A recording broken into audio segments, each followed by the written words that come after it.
Well, our state representatives are back at it again, back at the state capitol in a special General Assembly session deciding how they'll spend millions of our taxpayer money. What kind of impact is this going to have on our families and our schools? Also, we've got a special update for you on the Virginia March for Life. Welcome to Speak Up Virginia, equipping you to speak up on the life, family, and freedom issues that matter most to you. From the Family Foundation, I'm your host, Candy Cushman, and I'm joined today by our president, Victoria Cobb. Before we get started today, I thought it might be kind of fun just to talk about some things other than the policy we work on all the time and the headlines we're reading, and just talk about maybe some different kind of reading or commentary that we've been seeing outside of work that's given us a fresh perspective on things. Victoria, what have you been hearing or reading lately that's given you a little bit different way to think about things? Well, I actually got handed a book by one of our people at an event, and it's actually her own life story. And it's a pretty dramatic story. She was a prostitute, she was on drugs, she had an abortion, but then it's all about the redemption. It's all about finding Jesus and how her life has been afterwards. What have you been reading? Well, I actually just for some random reason picked up The Martian Chronicles by Ray Bradbury. And, you know, in some ways it's pretty dark reading and kind of macabre, but on the other hand, there's some interesting philosophy that he ties into it. And there's this one part that really caught my attention where he describes the moral climate regulators or police coming to Mars after we've set up a colony there. And he describes how their kind of control started small with one piece of legislation and then just expanded. And he talked about at the root of all that, there being fear. People were afraid of things. So I thought, wow, what would this author say if he were alive today and just saw our woke, cancel culture? I wonder what his commentary would be. Yeah, I actually love him as an author, and I think he was way ahead of his time. I mean, the things that he put in fiction that we feel today, that we see them differently, but they are unfortunately a little too similar to his fiction novels. I don't know. It just seems like God almost gifts some writers to almost serve as like prophets, even if they're not necessarily Christians. They sort of have a prophetic role. I have no idea what his faith is, but he got it figured out in some ways, unfortunately, what to be looking for in a futuristic society. Getting back into the real world where facts can be more disturbing than fiction sometimes, let's talk about what's going on in our General Assembly special session. What should people know, Victoria, about what's happening there? First of all, why are they having a special session again? And how might this impact our families? Well, yeah, this is a special session that is supposed to be deciding how to spend $4.3 billion that our state received in federal COVID funding relief. So, of course, this has impact on schools and families and businesses and entire healthcare systems. But I will tell you, it has been pretty disturbing just watching the whole process. This has been the biggest example of what happens when sort of the government turns into sort of one-party rule, or there's one party making all the decisions, because they've basically not allowed the other party to even make amendments or actually have any successful changes to their ideas. Yeah, I guess our founding fathers had the right idea with the whole checks and balances ideas. And, having two parties in different arms of the government does help with that. We don't really have that right now.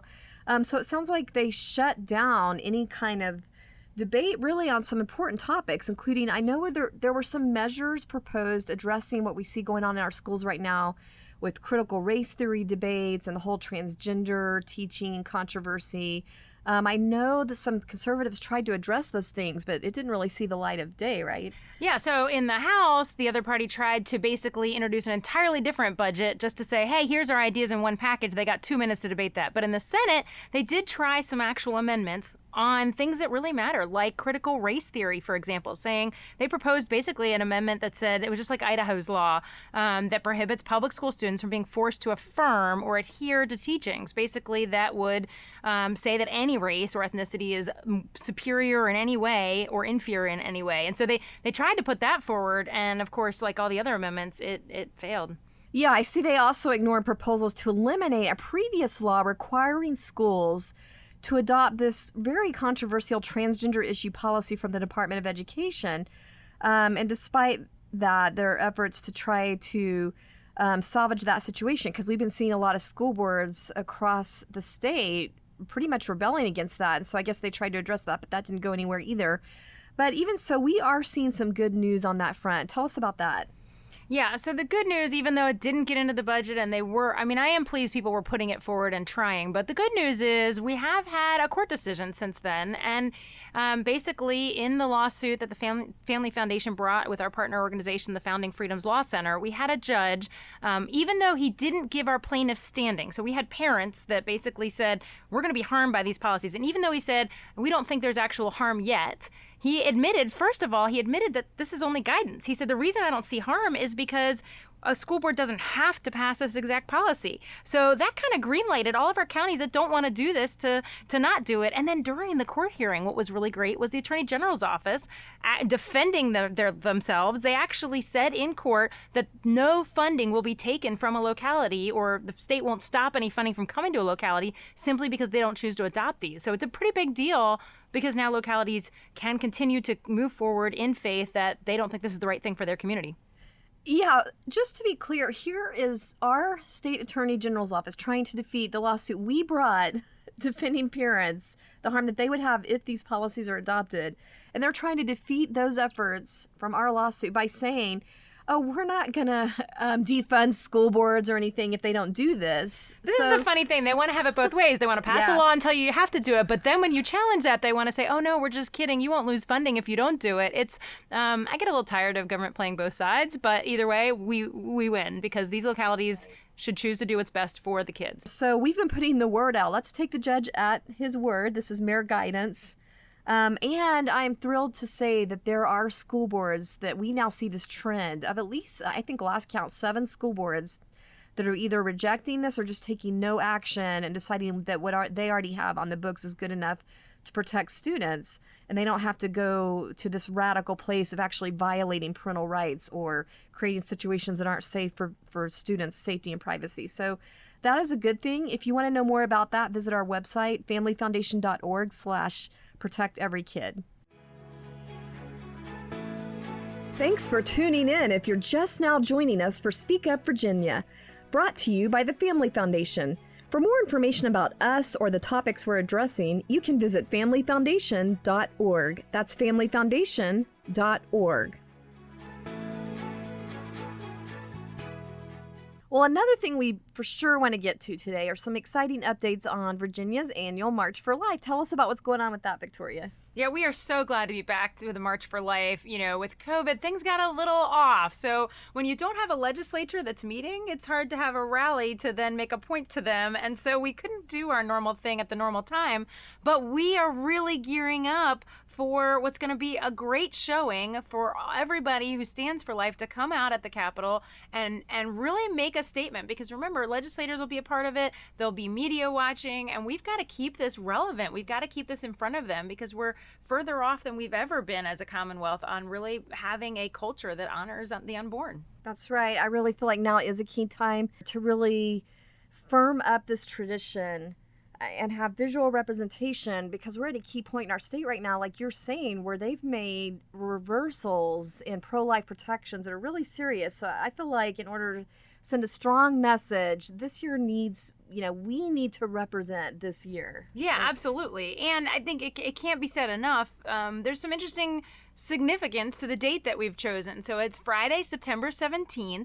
And what's going on that day, a lot of people know it because it's Constitution Day. So what a better day to pick. It's the day our founding fathers signed and formalized the U.S. Constitution. But also, this year in Virginia, it happens to be the first day of early voting, right? So we now have in Virginia a system where we're allowed to vote ahead of time, even if we're not going to be physically absent on Election Day. And so we're really hoping to encourage pro-lifers to come out. And if they're not already registered to vote, they can register. They're still within that registration season. But if they are registered and they know their candidates already, don't wait till November. Let's get this thing done so we can get pro-life votes logged. We have a governor's race, lieutenant governor, attorney general, and the entire House of Delegates. And those people are the ones that are going to affect the pro-life policy that we want to see reversed. Well, you're getting me excited about this. What do you think are some of the other biggest themes that we'll see for this year's March?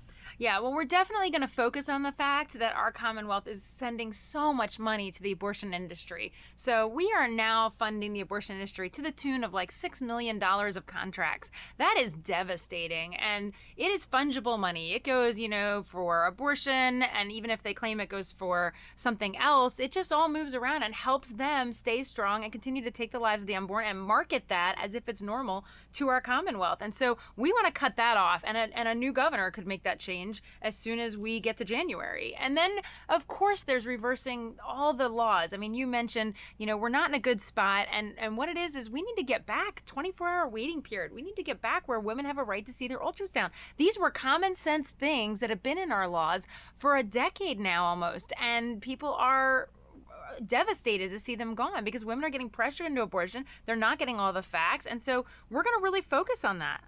Well, I know people listening to this are wondering, all right, how do I get involved? And I know an important thing would be for churches to get buses of people to this, right? Absolutely. Don't come alone. Bring the people that you worship with. Bring the people that you know are passionate about this issue. So yes, we usually have just droves of buses that come down to the march, and it gives you an opportunity to kind of unite together. We actually have a lot of schools that come to the march, so it's pretty. If you've got a Christian school, we have schools that bring buses down to the march. It's a great civic opportunity for your kids, to be honest with you, and I think that's incredibly important that we get our children to understand why it's important to take a stand even when they're younger. So the pro-life marches are actually typically known for having a lot of younger folks at the march. So definitely bring your church. And the easiest thing for people to do is really to go to our website and understand how it all works. So if you just go to familyfoundation.org, there's a banner that talks about the March for Life. And if you click on that, that's going to tell you, okay, well, if I was going to bring a bus, how would I know what to do? And it gives you a spot to register your bus, and then your bus will get information about where to park. So it's got all those kind of details. But essentially, the most important thing is you need to mark that day, September 17th, put it on your calendar, plan to be there, and then start figuring out, how can I bring everybody with me? Well, it's that time again. Time for our Inconceivable Moments Award, where we're featuring examples of the absolute lunacy and craziness that happens when cultural leaders try to give guidance completely apart from biblical principles. And we're calling this the Liberals' Most Inconceivable Moments Award. Inconceivable! I guess we all kind of knew it would come to this, that all these attempts to really just eliminate the meaning of male and female in our radical efforts to promote that gender doesn't mean anything and really promote gender confusion, that all this would eventually make its way to our birth certificates. And now it's happening. The policy arm of the American Medical Association has actually proposed that the public record of whether a baby is male or female be eliminated from the birth certificates. Yeah, considering this is coming from what's long been considered one of the world's most respected medical organizations, the wording in this proposal is especially disturbing. It basically says that gender is a social construct, and it describes the way people identify themselves. But it basically makes the point that a person's gender identity might not always line up with their sex assigned at birth. So these are like two totally different things, and they might or might not match. And that's the wording they use, their sex assigned at birth, which I find especially disturbing that we have doctors using that language, that terminology, because it's not based at all on scientific biological facts. This concept of sex being arbitrarily assigned from who knows where, that concept has no basis in truth or the simple reality that our sex is determined by God-designed DNA and chromosomes.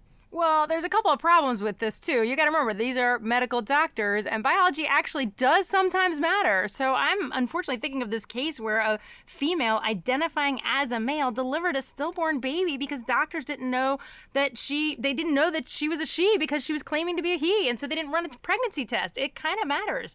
But more than that, I think the other piece is we have to remember, this is how people lose faith in sort of science and in medical institutions, is because when they do ridiculous things, we have to start questioning, is everything they're doing a political agenda, or is it actually based on fact? I guess this means today's Inconceivable Award definitely has to go to the American Medical Association for letting political agendas take over even our children's birth certificates. Thanks for joining us for this week's Speak Up Virginia, brought to you by the Family Foundation. Visit us at familyfoundation.org. That's familyfoundation.org. See you next time, and don't forget, we are stronger when we speak together.